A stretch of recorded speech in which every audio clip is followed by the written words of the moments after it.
Amplio deambular diurno y nocturno, alcohólico o sobrio, he llegado a conclusiones muy concretas. La humanidad es una hipócrita, don Pepe. Por miedo al dolor, los hombres ocurren a Dios como al dentista, pero buscan al diablo para divertirse, sin tan solo mencionar una sola vez un gracias, diablo mío. Por el contrario, después de pecar, también le dan gracias a Dios por lo que han gozado. Pobrecito del diablo, qué lástima le tengo. ¡Eres grande, Pito! ¡Eres grande! Usted también es grande, don Pepe. Muy grande.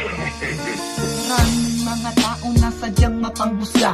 Ang tingin sa pagkatao ko lubos na masama. Wala na bang karapatan ng tulad namin bilanggo na mabuhay sa mundo kahit madalas tinutukso? Naghahanap ng katarungan na pilit itinatago na mga taong nakapito sa kayamanan ay sakim. Bakit di maibigay ang hustisyang para sa amin at ang aming mga kaso ay kailangan pang litisin? Ngunit dito sa kulungan ay natutong magdasal kung paano magpatawad at matutong magmahal. At sa Diyos na may kapal, umuhugot ng lakas upang aming mapaglabanan ng tukso ni Satanas. Ang naging sandalan ko ay pader at mga rehas, mahigpit na pagkapo sa spirit kong kinakalas upang ako'y makatawid sa tinatahak na landas. Sana dumating yung araw kami ay makalabas.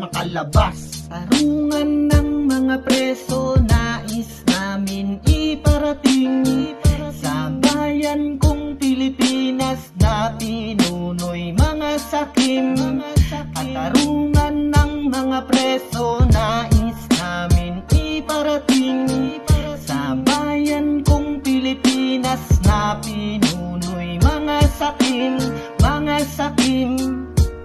Lumipas ang 3 taon ay aking nakabisa. Pananatili sa piitan ay mahirap talaga. Di numero mga galawan, paghapang na mga paa. Pakiramdam mo ay talasan at ikaw ay makisama sa iyong mga kako sa araw-araw mong kasama. Sa madilim na sulok kung tawagin Bartolina, tinalian ng kadena aking mga paa. Habang nakayuko pumapatak ang mga luha, di ko maigalaw, katawan kong nangihina.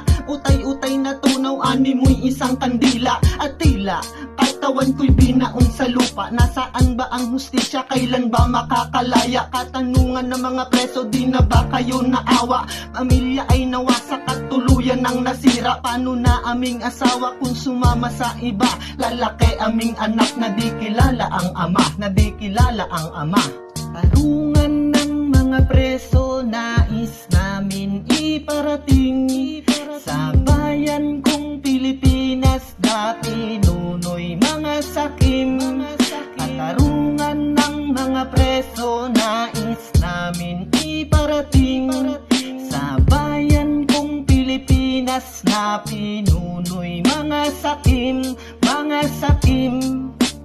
Napakaraming nagdaan hanggang sa napag-iwanan. Hindi ko inakalang ganito ang kakahantungan. Kaso mo ay di uusad kung hindi mo babayaran. Attorney mong kinuha, pera labanan. Palibasa ba mahirap at walang kakayanan? Ang batas pinatupad para lang ba sa mayaman? Katanungan ng mga tao, katarungan nasaan? Mga preso nagdurusa at mga nagsisiksikan sa maliit na silda kung tawagin ay kulungan. Ganito ba talaga kalupit ang kapalaran? Kaso mo ay nakatenga, mahubulok ka sa piitan. Gobernong pinagharian ng mga sakim at lideratong nagpalamon sa sistemang malagim. Mananatiling may piring ang may hawak ng timbangan.